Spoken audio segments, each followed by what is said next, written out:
할렐루야. 사람들에게 이 터키 드로아라가 어디냐, 오늘 본문에 나오는 이 드로아가 어디냐 물어보면 잘 모릅니다. 그러나 이 트로이라 하면 알듯하고 트로이, 목마 이렇게 물어보면 다 알아듣습니다. 성경에는 드로아라 기록되어 있지만 드로아는 헬라어로 트로아스 이렇게 부르고요. 이것을 영어로는 트로이라 부릅니다. 드로아는 아시아와 유럽을 연결하는 항구 도시입니다. 제가 그래서 지도와 사진을 몇 장 준비했습니다. 지도를 먼저 보여주시기 바랍니다. 예, 지금 드로아라고 저기 중간에 드로아라고 이렇게 되어 있습니다. 드로아에서 저렇게 빌립보로 갈 때 네아폴리를 거쳐서 빌립보로 가는 이런 2차, 3차 전도 여행의 코스가 저기 기록되어 있는데요. 저기가 드로아입니다. 또 사진 한 장 보여주시기 바랍니다. 이게 소위 얘기하는 트로이 목마라는 곳입니다. 저기 사람이 들어갈 수 있을 정도로 큰 목마입니다. 예, 또 보이세요? 저거는 영화에 나와 있던 영화에 이런 트로이 목마 영화가 있었는데요. 그 영화를 저도 못 보았습니다만 거기에 나오는 장면입니다. 또 보여주세요. 예, 저거는 트로이, 지금은 뭐 너무 오래돼서 좀 뭐 약소한 성입니다만은 저게 뭐 4,000년, 5,000년 전 성이라니까요. 뭐 그 당시에는 대단한 성입니다. 예, 보여주세요. 저게 이제 이 트로이 시를 그 고고학자들이 이게 발굴한 그런 내용입니다. 그 지층이요. 이게 한 5, 6, 7개 정도가 됩니다. 왜냐하면 이 시간적으로 거의 우리나라로 하면 당군 할아버지 시대입니다. 이게 트로이 목마가 활동할 때는 이 4,000년 이전의 것이기 때문에 오래되었습니다. 예, 됐습니다. 결국 이 드로아라는 도시는 이 아까 보여드렸던 이 목마 때문에 그리스와의 전쟁에서 다 이겼어요. 이기고 나서 저 목마를 갖다가 성 안으로 들여다놨더니 그 목마 속에 복병이 있는 줄 몰랐어요. 그래서 다 흥청망청 술 취고 그냥 파티를 벌이고 있는데 밤에 이 트로이 목마에서 사람들이 나와서 성문을 열어주고 그리스군이 쳐들어와서 결국은 다 이긴 전쟁에서 이 트로이는 이 그리스에게 멸망당하고 맙니다. 물론 이 전쟁은 지금으로부터 약 4,000년 전 전쟁이기 때문에 바울 사도가 활동할 당시에도 전설 속에 있었던 이야기였습니다. 그러나 드로아가 교회 역사 가운데 중요한 도시로 인정받는 이유는 드로아를 통하여서 복음이 아시아에서 아까 지도에서 본 것처럼 유럽으로 건너갔기 때문에 그렇습니다. 그래서 이 드로아는 바울 사도에게 있어서는 평생 잊지 못할 도시입니다.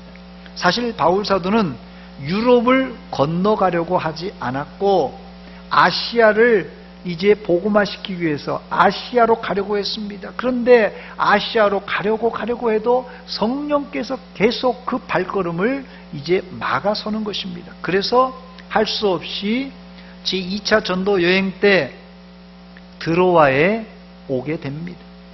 바울 사도는 그곳에서 기도하다가 환상을 보게 되죠.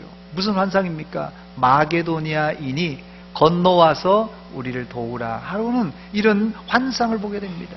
바울 사도는 이 환상을 보고는 지체하지 않고 곧바로 유럽으로 건너가게 되었습니다. 이게 바울 사도의 제2차 전도 여행의 그 중요한 분기점입니다. 바울 사도는 2차 전도 여행을 마치고 다시 3차 전도 여행을 갔다가 돌아오면서 이 드로아에 다시 들립니다. 그 내용이 오늘 본문의 중심 내용입니다. 감사하게도 3차 전도 여행을 마치고 돌아올 시점엔 드로아에는 가정교회가 있었고 정규적인 예배를 드리고 있었습니다. 오늘 제목을 드로아 교회의 위기라고 말씀드렸는데 결론부터 말씀드리자면 드로아 교회는 바울 사도의 설교를 듣다가 한 청년이 이 3층 창문 틀에 앉아 있다가 졸고 꾸벅꾸벅 졸다가 목숨을 잃는 사고가 발생했습니다. 한마디로 신생 드로아 교회의 큰 위기입니다. 그런데 드로아 교회는 위기를 오히려 기회로 살려서 죽은 청년은 기적적으로 살아나고 성령의 큰 위로를 받게 됩니다. 전화위복이 된 것입니다.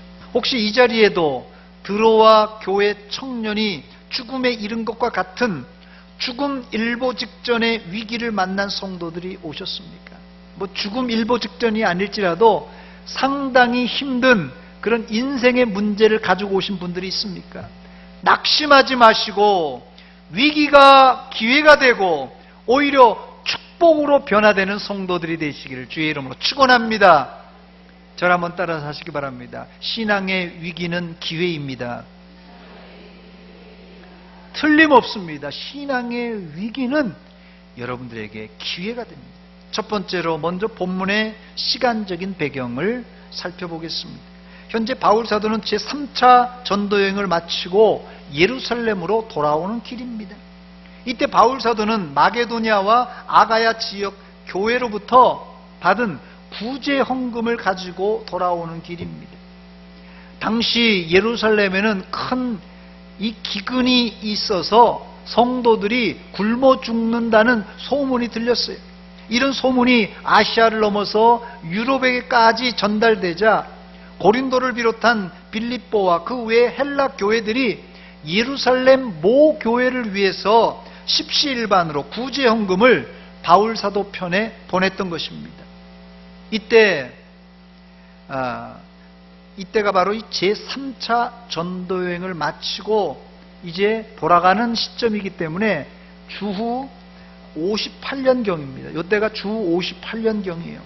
이번에 우리 교회도 이 포항에 지진난 형제들 위해서 구제 헌금을 하기로 결정했는데 여러분 많은 액수가 아닐지라도 이 헌금을 통하여서 우리의 마음이 이 포항에 있는 이 불우한 이웃들에게 전달되었으면 좋겠습니다. 이것을 성경은 코이노니아 교통교제라고 부릅니다. 여기 기록된 코이노니아는 예정되었던 것이 아니라 갑자기 기근 때문에 한 헌금입니다. 교회 안에서 연중 계획을 잘 짤 필요도 있지만 코이노니아와 같은 구제나 긍휼 사역은 수시로 교회에서 이렇게 해야 합니다. 이런 교회가 건강한 교회입니다. 두 번째로 바울 사도의 일행들은 드로아에서 합류했습니다. 본문 6절과 7절을 우리 한 목소리 같이 읽겠습니다. 6절 보십시오. 시작.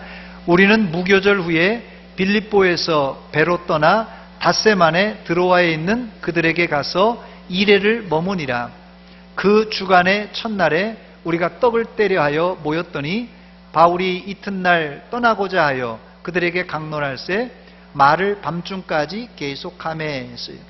지금 바울 사도가 본문에서 잠시 머무는 곳이 어디입니까? 어디죠? 바울이 지금 머물고 있는 게 어디예요? 6절을 다시 읽습니다. 우리는 무교절 후에 빌립보에서 배로 떠나 닷새 만에 드로아에 있는 그들에게 가서 이레를 머무니라. 빌립보에서 배를 타고 어디로 왔다고요? 드로아에 와 있습니다. 여기 특별히 보니까는 이 드로아에 와 있다고 그랬는데요. 빌립보에 배를 타고 바울의 일행이 드로아에 와 있습니다. 이 바울의 일행이라고 말하는 이유는 그 이유가 6절의 주어가 우리라고 되어 있어요. 우리라는 3인칭 복수 대명사가 기록되어 있습니다. 여기서 우리는 누구입니까? 우리. 사도행전에서 우리라고 표현할 수 있는 사람이 누구죠? 사도행전을 기록하는 의원 누가예요. 누가. 그리고 우리에 포함될 수 있는 사람 누굽니까? 바로 바울 사도입니다. 자, 그래서 우리라는 표현은 지금 현재 이 사도행전을 쓰고 있는 누가와 바울 사도 그 외에 동역자들을 말합니다. 또 6절에 보니까 그들이라는 인칭 대명사가 나오는데 여기서 그들은 누구를 뜻합니까? 이 국어 실력이 있어야지 지금 푸는 문제인데요. 그들을 알려면 우리가 본문 4절과 5절을 읽어봐야 됩니다. 4절과 5절입니다. 아시아까지 함께 가는 자는 베레아 사람 부로의 아들 소바도와 데살로니가 사람 아리스다고와 세군도와 더베 사람 가이오와 및 디모데와 아시아 사람 두기오와 드로비모라. 그들은 먼저 가서 드로아에서 우리를 기다리러라 했습니다. 먼저 이 상황을 제가 잠깐 말씀드리자면, 바울 사도가 마게도니아와 아가야를 전도하고 나서 이게 3차 전도여행인데요. 그 3차 전도여행을 마치고 어디로요? 본국으로 예루살렘으로 지금 돌아가려고 할 때입니다. 2차 전도여행 때도 똑같이 이렇게 전도하고 돌아갔거든요. 2차 전도여행 때는 이때 고린도에서 배를 타고 바로 직행해서 아시아까지 이 지중해를 건너서 직행해서 갔어요. 3차 전도여행도 마치고 빨리 가려고 이제 배를 타고 가려고 했어요. 그런데 이제 이상한 첩보가 들어왔습니다. 예루살렘으로 바울 사도의 일행이 배를 타고 가는 것을 알고는 바울을 반대하는 파에서 이제 바울을 죽일 살해 계획을 세웠다는 이 계략을 듣게 됩니다. 그래서 바울은 배로 가는 것을 포기하고는 육상으로 걸어서 아가야에서 마게도냐로, 그걸 거쳐서 아시아로 가는 방법을 선택했습니다. 그래서 바울의 일행이 두 배로 나눠집니다. 어떻게 해요? 본문에 나오는 우리와 그들로 나눠집니다. 자, 우리는 누구라 그랬죠? 바울 사도와 이 사도행전을 쓰는 누가와 그 일행들. 그리고 그들은 누구라 그랬죠? 제가 4절에서 나오는 베레아 사람 부로의 아들 소바더, 데살로니가 사람 누구요? 아리스다고, 세군도, 더베 사람 가이오, 디모데, 아시아 사람 두기고, 드로비모까지 총 7명입니다. 바로 우리와 그들이 처음에는 같이 있다가 나눠져요. 자, 그래서 우리는 어떻게 간다고요? 바울과 이 누가는 어떻게 간다고요? 걸어서 이제 가게 되고, 또 그들은 어떻게 간다고요? 여기 7명은 어떻게 간다고요? 배를 타고 직행해서 드로아까지 가게 됩니다. 그래서 이 드로아에서 다 같이 우리와 그들이 만났다는 것이에요. 자, 세 번째로, 그런데 이 바울의 일행이 드로아에 와 보니까 이미 교회가 있었고 드로아 교회엔 매주일 모여서 예배를 드리고 있었습니다. 본문 7절입니다. 그 주간의 첫날에 우리가 떡을 때려 하여 모였더니 바울이 이튿날 떠나고자 하여 그들에게 강론할세 말을 밤중까지 계속하매 그랬어요. 드로아에 도착한 이후 만난 첫 번째 주일입니다. 첫 주일. 이제까지 유대인들은 하나님이 창조한 이후에 마지막 7번째 날, 어떤 날이죠? 안식일입니다. 이 안식일에 안식하는 전통이 있었습니다. 또 십계명에도 이 안식일을 기억하여 거룩하게 지키라고 하는 계명이 있습니다. 그런데 이 드로아 교회에서는 안식일 날이 아니라 한 주간의 첫날인 이 주일날 예배를 드리는 것입니다. 여러분, 그 이유가 무엇입니까? 그 이유는 한마디로 예수님께서 한 주간의 첫날 주일에 부활하셨기 때문에 그렇습니다. 이 전통은 예수님께서 세우셨고 제자들에게 의해서 이 초대교회에 전달되어 지금까지 이어오는 전통입니다. 그런데 소위 얘기하는 이 제7일 안식교를 비롯한 율법을 강조하는 이단들은 지금도 안식일에 모여, 말하자면 토요일날 모여서 예배 드려야 된다고 주장합니다. 그러나 이 사람들은 한 가지는 알고 두 가지를 모르는 사람들이에요. 예수님은 십자가 위에서 구약에서 말하는 모든 율법을 완성하셨어요. 십자가에서 완성하였습니다.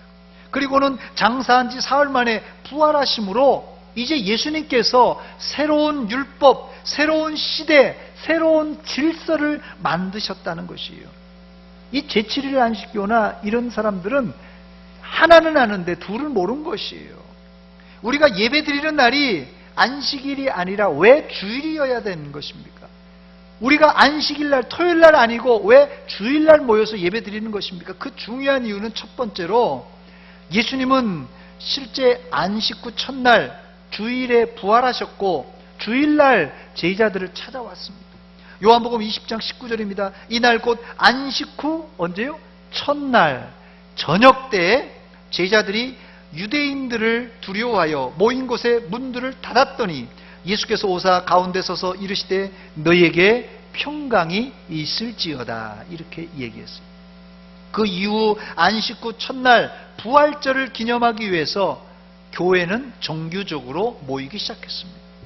그러므로 우리가 드리는 주일은 안식의 개념도 있지만 더 중요한 것은 부활을 기념하는 매주일 부활 기념 예배인 셈입니다.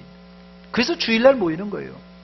두 번째, 그래서 이 고린도 교회는 이 전통을 따라 안식일이 아니라 주일에 모여 예배드렸습니다. 고린도전서 16장 2절입니다. 매주 첫날이 언제입니까? 주일날이에요. 매주 첫날. 주일날 너희 각 사람이 수입에 따라 모아두어서 내가 갈 때 연보를 하지 않게 하라. 매주 첫날 모이니까 매주 첫날 모일 때 헌금을 하라는 거예요.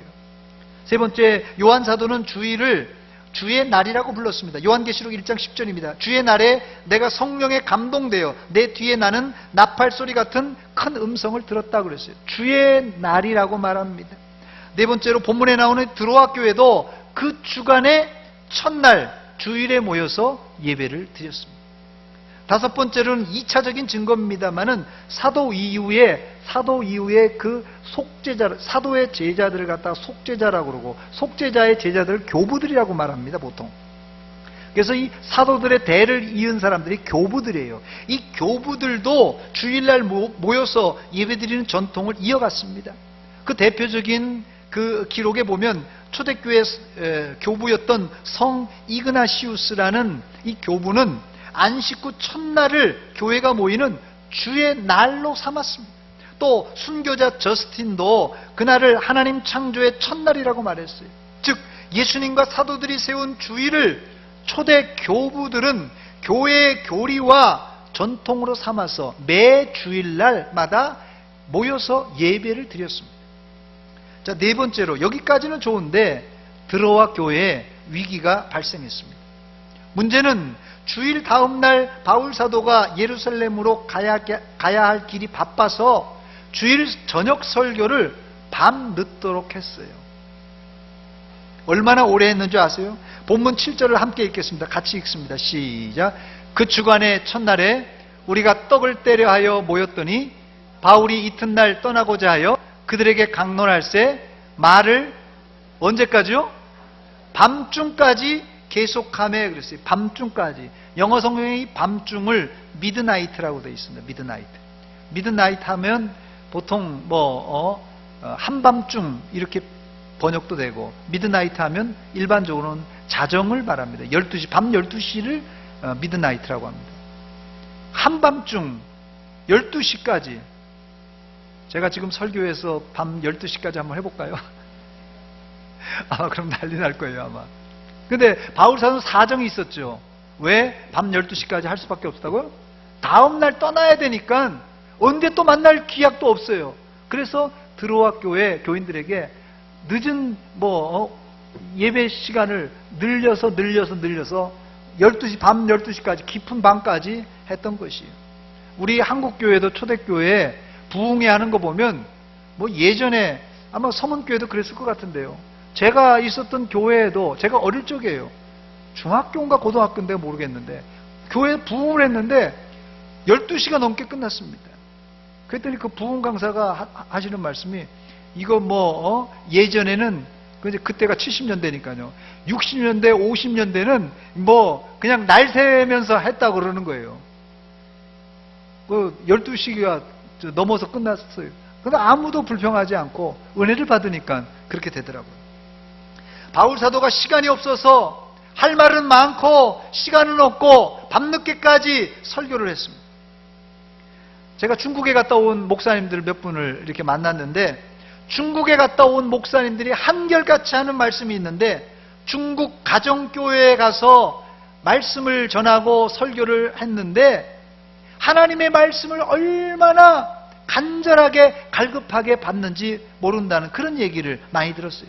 그래서 설교를 1시간, 목사님이 가서 설교를 1시간 하고 이제 한국 교회보다는 많이 했다고 하고 이제 강단에서 내려오려고 하는데, 거기 그 가정교회 지도자가 아이 목사님 1시간밖에 안 하고 내려가면 어떻게 합니까? 못 내려가게 해서 2시간, 3시간을 설교했다는 얘기를 제가 들은 적이 있어요. 중국의 가정교회, 지하교회 성도들이 한국에서 왔다고 정말 말씀을 우리에게 더 들려달라고 1시간이 뭐냐고 2시간, 3시간 아마 2시간, 3시간 한다고 그러면 아마 다들 까무러치지 모르겠네요. 예. 진짜예요. 이건 제가 그냥 드린 소리가 아니라 진짜 그런 이야기가. 그리고 한 목사님이 아니라 여러분이 중국 갔다 온 목사님들은 다 그러시더라고요. 전 중국에 안 가봤는데요. 예. 문제는 우리 모두가 사실은 육신을 가진 인간인 거로 아무리 좋은 설교도 너무 오래 하면 잠이 오기 마련입니다. 들어와 교회의 위기가 무엇입니까? 유두고라는 청년이 이 창문 틀에 걸터 앉아 있다가 설교를 듣다가 졸고 말았습니다.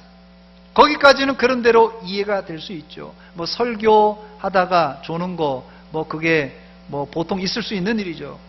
그런데 너무 깊이 졸다가 그만 3층에서 떨어져서 죽고 말았습니다. 본문 9절입니다. 유두고라는 청년이 창에 걸터 앉아 있다가 깊이 졸더니 바울이 강론하기를 더 오래 하며 졸음을 이기지 못하여 3층에서 떨어지거늘 일으켜보니 죽었는지라 그랬어요. 큰일 났습니다.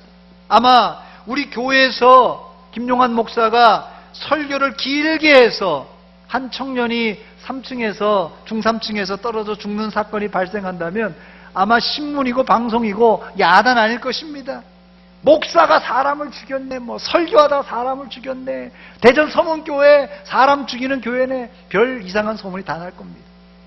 그런데 저는 이 본문을 묵상하면서 좀 외람되지만 위로를 받았습니다.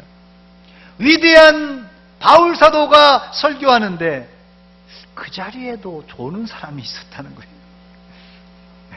저는 큰 위로가 되었어요. 그런데 여러분, 만약에 이 자리에 예수님께서 와서 설교하신다면 졸 사람 있겠어요?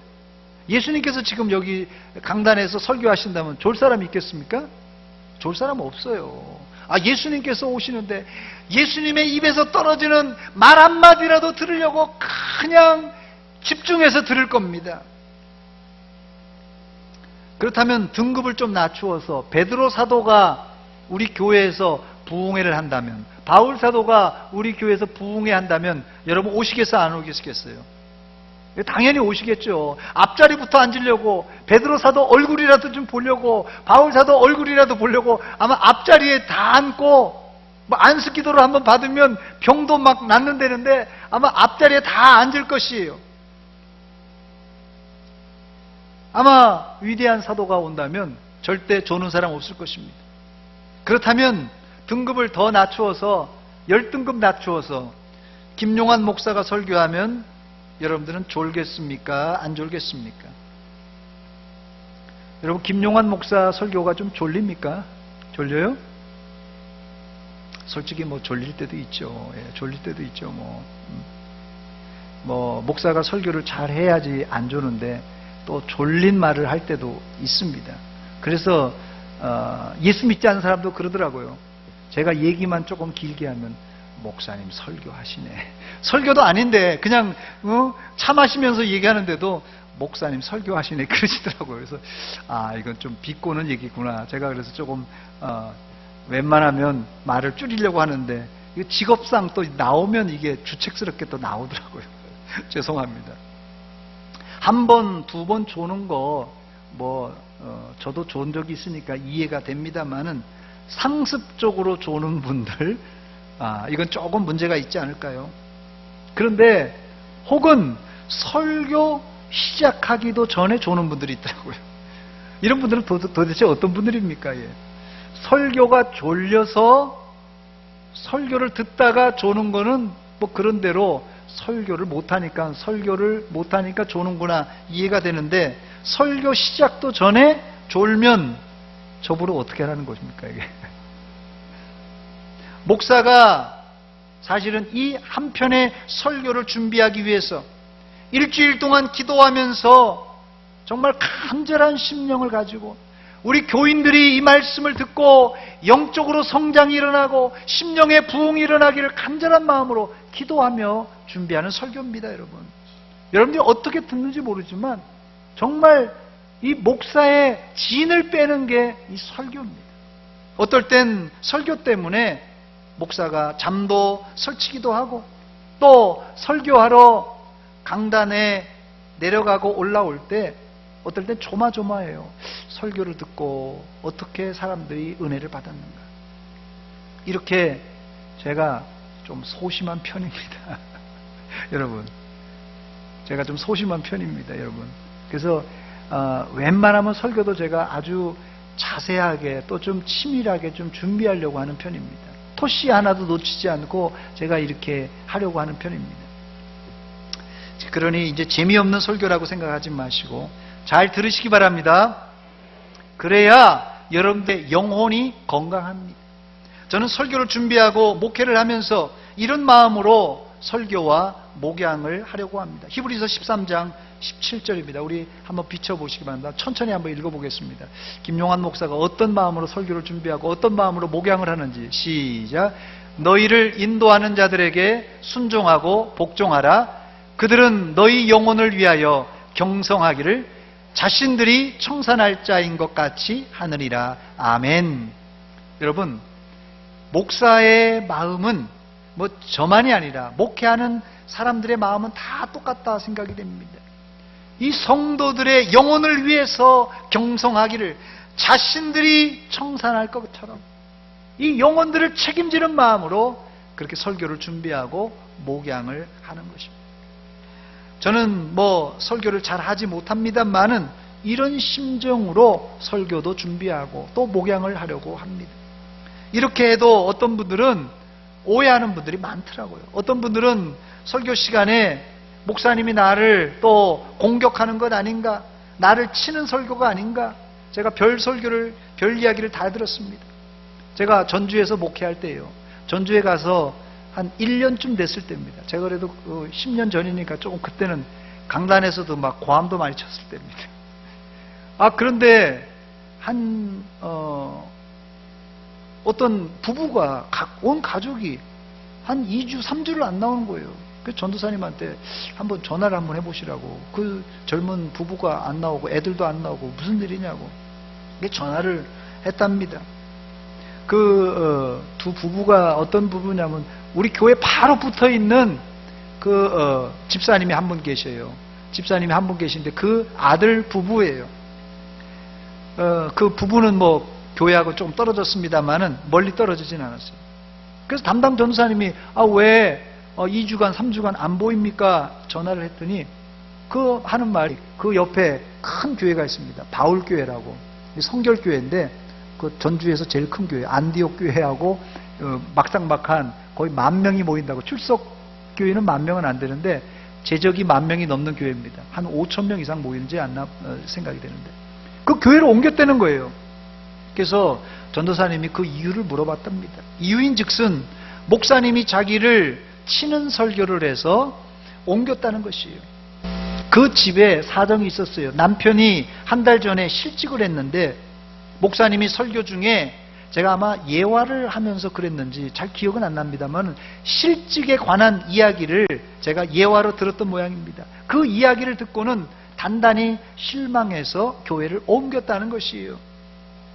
그런데 나중에 알고 보니까 설교가 문제가 아니라 교회 옆에 사는 시어머니와 한 교회 다니는 것이 불편했던 며느리가 목사 설교를 꼬투리 잡아서 버렸던 해프닝이었어요. 제가 짐작은 좀 하고 있었지만 모른 척하고 신방을 갔습니다. 뭐 오라고도 권면했습니다만 가만히 보니까 그런 내막이에요. 그래서 제가 옮긴 교회 잘 다니라고 권면하고 기도해주고 온 적이 있습니다. 제가 그럴 일은 없지만 혹시 설교 중에 여러분들의 귀를 거슬리는 설교를 한다면 그때는 여러분 목사가 나를 치는 설교를 하는구나 이렇게 생각하지 마시고 오늘 하나님께서 김용환 목사의 입을 통하여서 나에게 말씀해 주시는구나 이렇게 생각하시고 잘 넘기시길 바랍니다. 아멘입니까? 그러면 그 설교가 여러분들에게 어쩌면 당장 듣기는 가시같이 들릴지 모르지만 나중에 약이 될 줄 믿습니다. 여기 설교 중에 조는 사람들은 본인은 그런 의도가 전혀 없겠죠. 그렇지만 여러분들이 졸면 설교자에게는 상당히 설교 방해가 되는 것 여러분들 양해해 주시기 바랍니다. 설교자가 참 어려워요. 그것도 한 사람이 아니라 이쪽 저쪽 이쪽에서 졸면 그때는 시선을 어디다 둬야 될지 참 어렵습니다. 눈 감고 있는 사람, 조는 사람을 향하여서 설교하는 기분 여러분 아십니까? 참 이게 마음이 넓어야 됩니다. 저처럼 마음이 좁은 사람은 참 어떨 때는 제가 처음 담임 목회를 가서 그 교회도 좀 노령화돼서 전주에도 노령화돼서 좀 주무시는 분들이 좀 있어요. 참 그때는 막 가슴이 그냥 막 답답해서 설교를 못 하겠더라고요. 어디다가 시선을 둬야 될지 몰라서요. 이제 지금은 잘 소화를 합니다만은 그래도 여러분들이 이해를 하시고 잘 들어주시기 바랍니다. 그런데 참 희한한 것은요, 이 설교는 그 집사님이 들어야 되는 설교인데 그 집사님이 졸고 있는 거예요. 제가 볼 때는 그 설교는 그 집사님이 들어야 되는데 꼭 그 집사님이 졸아요. 희한하지 않아요? 근데 여러분 놀라지 마세요. 제가 지금 이제 담임 목회를 이제 10년 이상 했잖아요.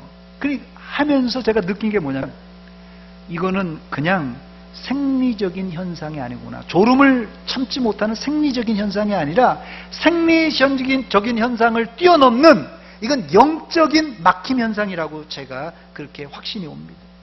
그래서 꼭 그 소리를 들어야 될 사람이 존다는 것은 희한한 것이 아니라 넓은 의미에서는 이것이 마귀의 역사입니다. 여러분. 내가 꼭 들어야 될 말씀을 졸게 만들어서 못 들게 하는 것, 못 듣게 하는 것, 이것은 단순한 생리적인 졸음 현상이 아니라 생리적인 현상을 뛰어넘는 바로 마귀의 역사입니다. 그렇다면 졸음 마귀가 따로 있느냐? 어떤 분은 부흥사들은 졸음 마귀라고 하는데 그런 것은 아니지만 졸음으로 하나님 말씀이 내 안에 들어오지 못하게 하는 것은 마귀의 역사임에 틀림없습니다. 여러분, 저를 한번 따라서 하시기 바랍니다. 졸지 맙시다. 드로아 교회 청년 유두고는 설교 시간에 졸다가 3층에서 떨어져서 목숨을 잃고 말았습니다. 성경은 우연한 사건같이 이렇게 기록한 것 같지만 우리에게 다 교훈을 주고 있어요. 좀 구체적으로 말씀드리자면 내가 요즘 목사의 설교가 귀에 안 들어온다, 성경을 읽어도 내가 도통 무슨 말인지 깨닫지 못하겠다, 이런 분이 있다면 이미 이런 분들은 시험에 든 분들이고 영혼의 깊은 잠에 빠진 사람들입니다. 깨어나시기 바랍니다. 일어나시기 바랍니다. 본문에 유두고 청년이 그랬어요. 이 본문에 나오는 유두고 청년이 그랬다는 것이에요. 그는 3층에서 떨어져 육신의 목숨이 끊어지기 전에 이미 하나님의 말씀을 들을 수 있는 말씀이 막혀있고 영적 생명이 끊어진 그런 상황이었어요. 바로 이게 드로아 교회의 최고의 위기입니다. 여러분, 다른 게 위기가 아닙니다. 여러분, 대전 서문교회의 위기는 숫자가 줄어들고 헌금이 줄어들고 주일학교가 부흥이 안 되는 것이 위기가 아니라 목사의 입에서 선포되는 하나님의 말씀이 성도의 귀를 통하여 가슴으로 전달되지 않는 이 불통이 가장 큰 위기입니다. 여러분, 정신 차려야 돼요. 말씀입니다. 여러분. 5번째로 유두고가 살아남으로 드로아 교회는 위기가 변하여서 기회가 되었습니다.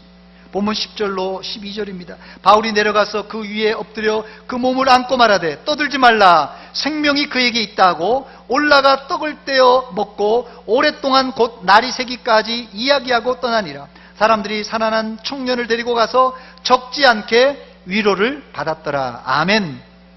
이 구절을 읽어보면 사람들은 유두고가 3층에서 떨어져 잠시 기절하지 않았는가, 금방 살려냈으니까요. 그러게 아닙니다. 9절에 기록된 이 죽었다라는 헬라어 단어는 예수님께서 요한복음 12장에 죽은 지 나흘이 되는 냄새가 나는 나사로의 죽음을 기록할 때 3번씩이나 이 죽음이라는 단어를 똑같이 사용했어요. 여기 있는 죽음이나 유두고의 죽음이나 나사로의 죽음이 똑같은 단어를 사용했습니다. 즉 유두고의 죽음은 기절이 아니라 완전한 의학적인 죽음이었어요. 사실 심정지가 일어나도 요즘은 전기 충격이나 또 심폐소생술로 사람을 살리기도 합니다. 그러나 사람이 죽은 지 나흘이 되어서 썩은 냄새가 나는 사람을 살린다는 것은 기적이라고밖에 설명할 길이 없습니다. 여기 유두고가 3층에서 떨어져 단순히 기절한 것이 아니라 죽었다고 성경은 증언합니다. 한마디로 드로아 교회에 좋지 못한 소문으로 전도가 막히고 하나님의 영광이 땅에 떨어질 위기에 놓인 것이에요. 야, 거기 가니까 사람 죽이네. 아마 이런 악소문들이 퍼질 것입니다. 그러나 하나님은 바울 사도를 통하여서 죽은 청년을 살려내시고 위기를 기회로 바꾸시는데 12절에 보니까 사람이 살아난 청년을 데리고 가서 적지 않게 위로를 받았다고 말하고 있습니다. 위기가 이제 큰 위로로 바뀐 것입니다. 여기서 우리에게 주는 교훈이 무엇입니까? 불행 중 다행인 것은 유두고 청년이 졸았지만 말씀을 듣는 현장에 있었다는 사실입니다. 유두고는 육신이 피곤하고 심지어 졸릴지라도 말씀의 자리, 은혜의 자리를 박차고 나가지 않고 끝까지 자리를 지켰습니다. 그때 언젠가는 하나님이 그 영혼을 살려주시고 그로 인해 위기가 기회로, 슬픔이 큰 기쁨으로 바뀌는 날이 온다는 말씀입니다. 그러므로 여러분들은 절대적인 말씀의 시간을 넓히시기 바랍니다. 이것을 전문적인 용어로는 은혜의 접촉점을 늘린다는 뜻입니다. 은혜의 접촉점을 늘려라. 여러분들이 지금 당장 말씀을 들어도 깨달음이 없고 기도를 해도 응답이 없을지라도 말씀 듣는 시간을, 말씀 읽는 시간을, 기도하는 시간을 늘리시기 바랍니다. 그런 은혜의 접촉점을 넓힐 때 하나님이 조만간 얼마 되지 않아서 큰 은혜를 주시고 여러분의 잠자던 영혼을 깨워서 새 힘을 공급해 주실 줄 믿습니다. 이제 말씀을 마칩니다. 누구에게나 위기가 찾아오는 법입니다. 드로아 교회의 위기가 무엇입니까? 말씀을 듣는 자리에 위기가 있었습니다. 졸고 자고 떨어져 죽었습니다. 이런 육신적인 위기도 위기지만 더 큰 위기는 하나님의 말씀을 듣지 못하도록 우리의 귀를 틀어막는 졸음, 분주함, 결석 등등이 큰 위기입니다.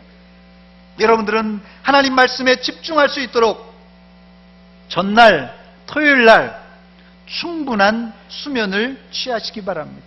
오늘 이 시간에 솔직한 얘기로 지금 졸지는 않지만 졸린 분 있잖아요. 그런 분들은 틀림없이 토요일날 충분한 수면을 못한 분이에요. 피곤한 분들은 좀 일찍 잠에 들으셔야 됩니다. 토요일 저녁부터 실제로는 주일이에요. 유대인들의 시간 개념은 일몰 시간부터 다음 일몰 시간도로 시간이 계산됩니다. 지금이야 우리가 시계가 있으니까 12시 땡 하면 이렇게 새로운 시간이 새 날이 되잖아요. 예전에는 이 시계가 없었기 때문에 언제가 시작입니까? 하루가 마치는 것은 껌껌해지면 끝나는 거예요. 우리도 전기가 없을 때는 어땠습니까? 뭐 껌껌해지면 그냥 잤나요?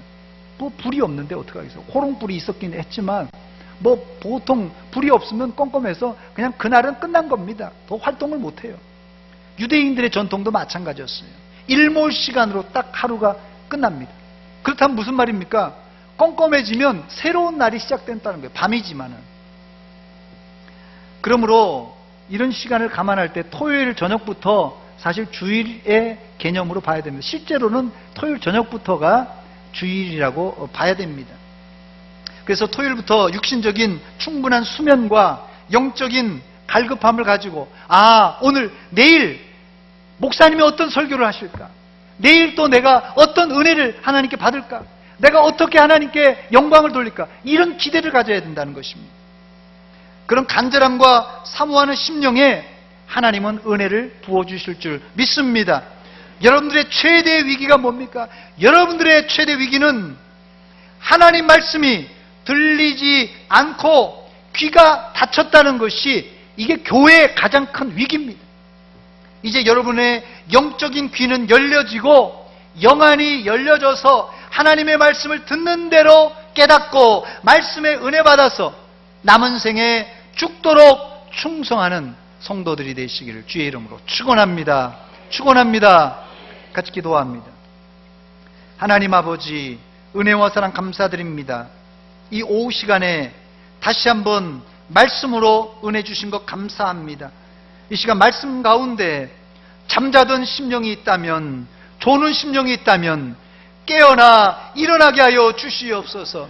깨어 기도하며 경성하는 말세의 지혜로운 성도들 되게 하여 주시옵소서. 그래서 말씀을 들을 때마다 하나님의 은혜가 임하게 하시고, 말씀을 들을 때마다 우리의 마음이 뜨거워지는 성령의 사람, 불의 사람들이 다 되게 하여 주시옵소서. 예수님의 이름으로 기도하옵나이다. 아멘.